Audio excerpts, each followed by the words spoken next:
সংসদের সবচাইতে গুরুত্বপূর্ণ বিষয় হলো সংসদ অধিবেশনে অ্যাটেন্ড করা। এর চাইতে গুরুত্বপূর্ণ কিছু নাই। আমি তো আজকে বক্তৃতার জন্য সময় চাইনি।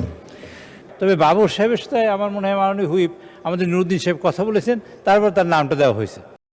জনাব লুৎফুজ্জামান বাবর, আজকে আপনি বলতে চাচ্ছেন? মাননীয় হুইপ জনাব নুরুদ্দিন অপুর সাথে আমার এই ব্যাপারে কোনো কথাই হয় নাই। মাননীয় স্পিকার, আমি তো আজকে বক্তৃতার জন্য সময় চাইনি, চাচ্ছি না। আর এই কথাটাও সঠিক না। আমি মাননীয় হুইপ জনাব নুরুদ্দিন অপুর সাথে আমার এই ব্যাপারে কোনো কথাই হয় নাই। আচ্ছা, ঠিক আছে, আপনি বসুন, আপনাকে পরবর্তীকালে সুযোগ দেওয়া হবে।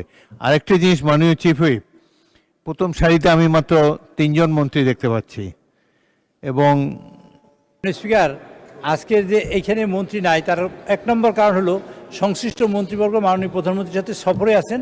কারণ এখানে অনেকগুলা যে কয়জন নাই তা আছেন উনি ওনার সাথে, এবং অনেক ইম্পর্টেন্ট মানে যারা রাষ্ট্রীয় কাজে আছেন। আর বাকি অনেক মন্ত্রীরা এই সারিতে, দ্বিতীয় সারিতে, তৃতীয় সারিতে, সব সারিতে সকল মন্ত্রীরা কম বেশি উপস্থিত আছেন, কিন্তু প্রায় 30 জনের মতন আছেন। তো মাননীয় স্পিকার, আপনি যে কথা বলেছেন সেটা আমরা তাদের কাছে পৌঁছে দেবো। হ্যাঁ, না, বেশি আছেন, 30 জনের বেশি আছেন, আমি গুনেছি। তো আমাদের প্রায় 30-40 জন মন্ত্রী এখানে উপস্থিত আছেন, তারা শুনতে চান এবং শুনে প্রয়োজনীয় ব্যবস্থা গ্রহণ করবেন। ধন্যবাদ মাননীয় স্পিকার।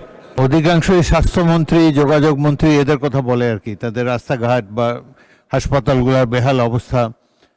যাই হোক, সংসদের সবচাইতে গুরুত্বপূর্ণ বিষয় হলো সংসদ অধিবেশনে অ্যাটেন্ড করা। এর চাইতে গুরুত্বপূর্ণ কিছু নাই।